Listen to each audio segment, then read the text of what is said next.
How's it going? Welcome back to the channel. In this video, I'm going to show you how to install your carpet pad prior to carpet installation. So this room that I'm working in right here, it's about a 12 6x9. So I'm going to run two shots the length of the room. And let me just do it and show you what I'm talking about. So I've got enough here. As you can see, I got about 2 or 3 inches up that wall. I'm going to allow myself also 2 or 3 inches up this wall as I'm cutting it. You never want to try to cut your carpet flush or your pad flush off with the wall, okay? I got just a little bit up that wall, a little bit up that wall. Again, I'm going to cut myself 2 pieces. Anytime you need to adjust it, you can grab here and put your foot under it like that right there.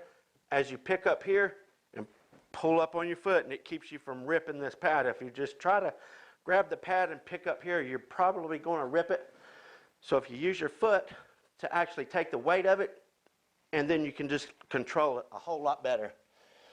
Sometimes on carpet pad, it wants to tend to tear on you and stuff like that whenever you do it. If you need to turn your knife from that to that, sometimes that's a really good thing to do because it allows your blade to go a whole lot flatter right there on the pad, rather than like that, it kind of pulls on it more. So if your knife starts to dull a little bit, turn it over and use the back. It's going to cut a lot better. So with this layout, we got, like I said, we got a 9 by 12 6 master bedroom, and then we also have a 3-foot hallway, which is, let me see how long the hallway actually is here.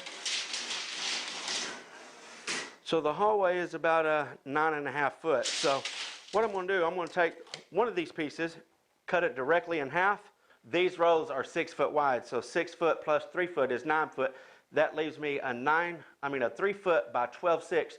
I can take that piece that cuts off the side of this and drop it down the hallway, okay?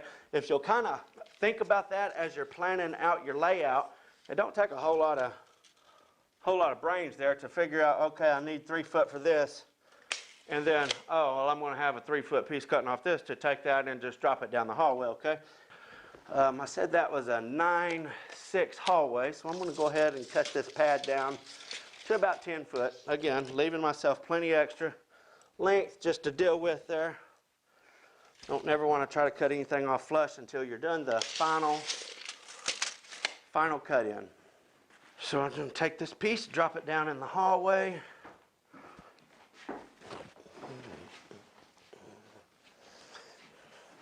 When I'm setting it in there, I want to make sure that I've got enough. I've got doorways on both sides of my hallway, so I want to end this doorway a little bit and also end that doorway a little bit.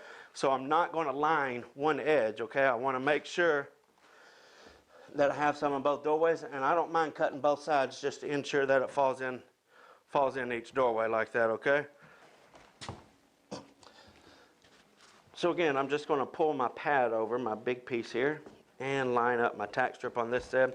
Whenever I say line, I mean just like butt my tack strip directly up to the butt my pad directly up to the tack strip, okay? You don't want it overlapping and you don't want a gap. You just want to have it perfect as you can get it, okay? It just makes for a lot better job.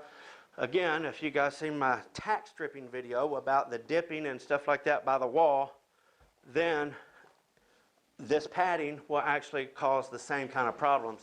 If you have a gap between your tack strip and your pad, that is also going to leave a little dip about 1 inch before the wall versus just like a 1/2 inch before the wall. So all this prep stuff definitely makes a huge difference on how your carpet job is going to look whenever it's finished, okay? All right, so as you can see right here now, everything is lined up, and in my doorway, I have just a few inches, enough for this pad to actually overlap and come all the way to the far side versus the back side of my casing, okay? I want to put my seam back here on this side versus directly under my carpet seam, okay? You should always have, try to have your carpet seams about 6 inches away from your pad seams if possible, okay? And also your carpet seams running either perpendicular the opposite way. These pad seams are running this way, so my carpet seams need to go that way. If you cannot make that work out, have at least 6 inches from your carpet seam to your pad seam, okay? Never have a carpet seam directly on top of a pad seam, okay? Okay, so I'm fixing to go ahead and cut this in. I personally like to cut my pad in before I staple it. A lot of guys do not do that. They will staple it and then cut it. I choose to cut my pad and staple it after the fact. That way, if it is a little short or anything like that, a little long, I can take care of it as I'm stapling it down, okay? If it's a little short and it's already stapled, you got to pull your staples up or pull your pad up, and it's going to damage the pad and so on just to get your pad right where you want it. This way I can cut it in and then push it up, or anything I need to do to make my pad touch that tack strip just like I want, okay? Now it is a little rougher to cut because it's not been held in place. That's why I use both hands whenever I'm cutting, one to hold the pad, one to use my knife, okay? Because you don't have the staples to hold the pad if you cut it first, okay? Right here on my pad now, I'm fixing to take off and start cutting this other end. Because this is the raw edge, you see how that will try to pull like that because it's not stapled. I'm going to take my knife and turn it over backwards like I was talking about. Now my blade is about completely flat on the floor versus being up angled down like that, okay? So it's going to slice a whole lot better if it's backwards, okay? Now you see that right there? Watch your hand there. I'm just keeping it down to the tack strip as I make my cuts, okay? I'm coming over, filling the tack strip with my hand. I'm going to place my blade right against the tack strip and slice backwards, okay? I'll pull this up and let you see exactly what it looks like there. Okay, so there we go. Look at here. See, once again, that's a little bit far for my liking, okay? This is good. That's a little bit far for my liking. Again, I can just take and push that up like that. Not a big deal whatsoever, okay? Here I am to my door jamb now. This door jamb will actually angle around just a little bit like that. So I will always pull those stress points off. You can see if you fold this straight back that it's actually away from my tack strip a little bit right here, okay? And it is folded straight back with the rest of the tack strip. So what I'll do when I get into my tack strip and I'm cutting my pad, rather than just cutting straight over across it right there, I'm going to stop right here where it starts to angle, make me a relief cut, and make me another relief cut right to those 2 points, to this point here where it starts to angle, and then this point right here where it goes into the hallway, okay? Now this whole angled piece is completely separate by itself. It has no tension on it or anything like that. I can feel the tack strip, rub my blade directly against it, and you end up with a nice cut like that, perfectly angled with the tack strip right there, okay?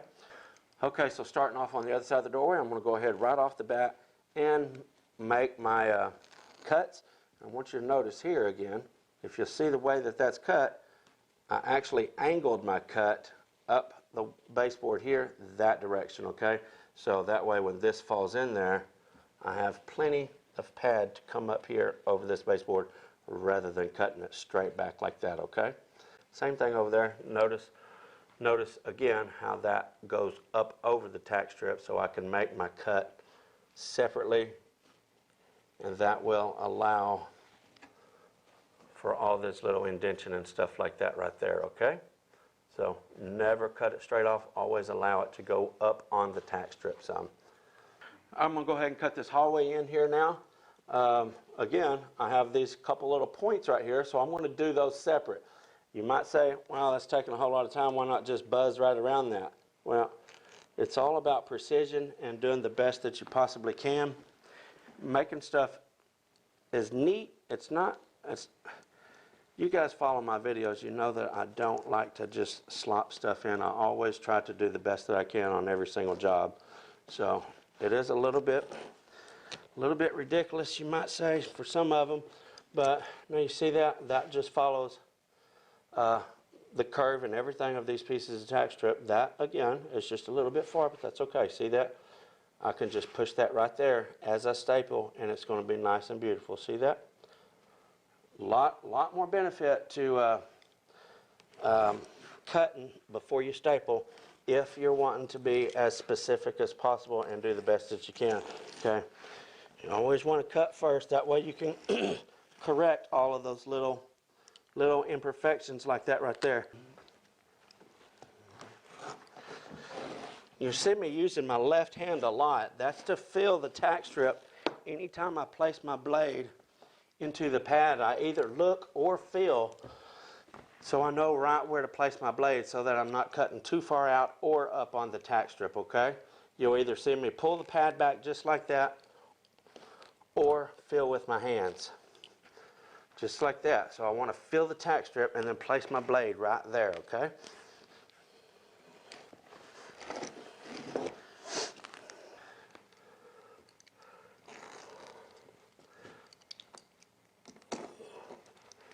Filling with my fingers so I know where to put my blade.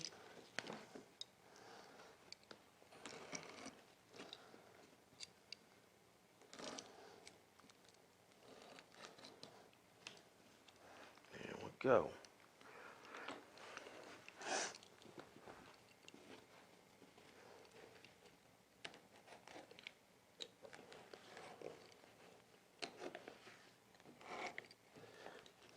There we go. So what I'm doing now, I'm just taking, holding this piece flat and then cutting my other piece right flush to it. You can see I got off there a little bit, but that will be able to be pushed up like so and stapled. So on the edges, I'm going to staple my pad about, it's not really rocket science, just how much ever you feel it needs to be without. You're going to be stretching right here, okay? You want your carpet, you want your pad to be held in place enough to where your stretchers don't stretch that pad up over your tack strip, okay? So you want to be an inch or so from your tack strip with the staples, and anywhere from 2 to 6 inches apart, okay? Like I said, it's not rocket science. You just need to hold it in place, okay? This is that little spot where I was trying to trim off and I got a little bit far away. Take my hands and just push that up. 1, 2 staples. There we go. That's all fixed.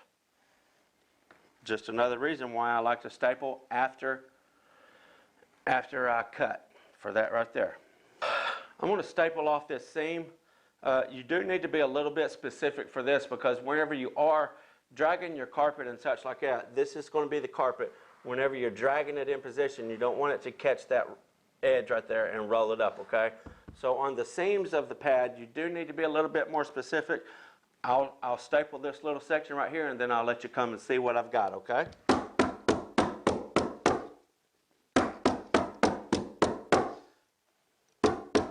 Okay.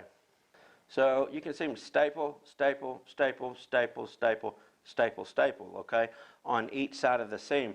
Now, again, you got to be a little more specific. Look how close I am to the actual edge of the pad versus being over here an inch away, okay? If you push down an inch away, see what it causes that pad to do? It causes it to stick up, and it's going to make it a problem just for what I was showing you a while ago with dragging carpet over it, okay?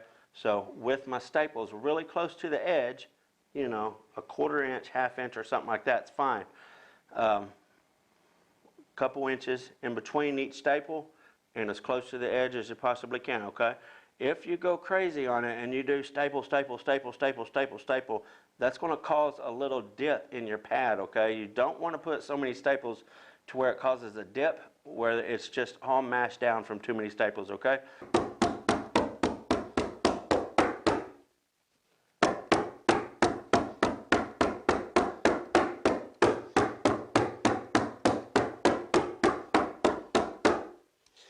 So you might notice as I am running up through there, I'm actually taking this hand and pushing it together as I'm stapling my seam. This hand is always making sure my seam is right where it needs to be as I am stapling with this hand, okay?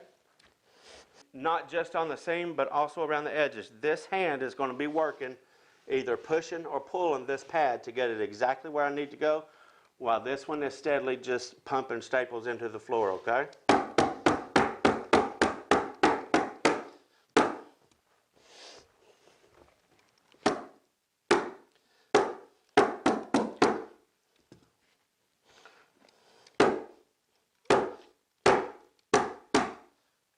going to be my thumbnail. Okay.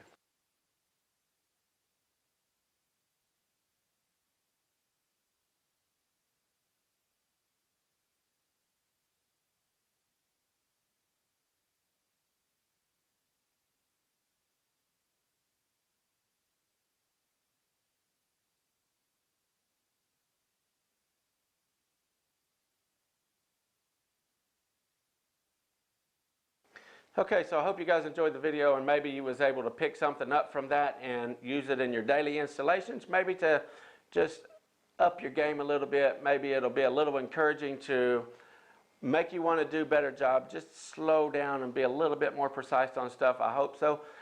Anyways, thank you guys for tuning in. Until next time, FBSB's out.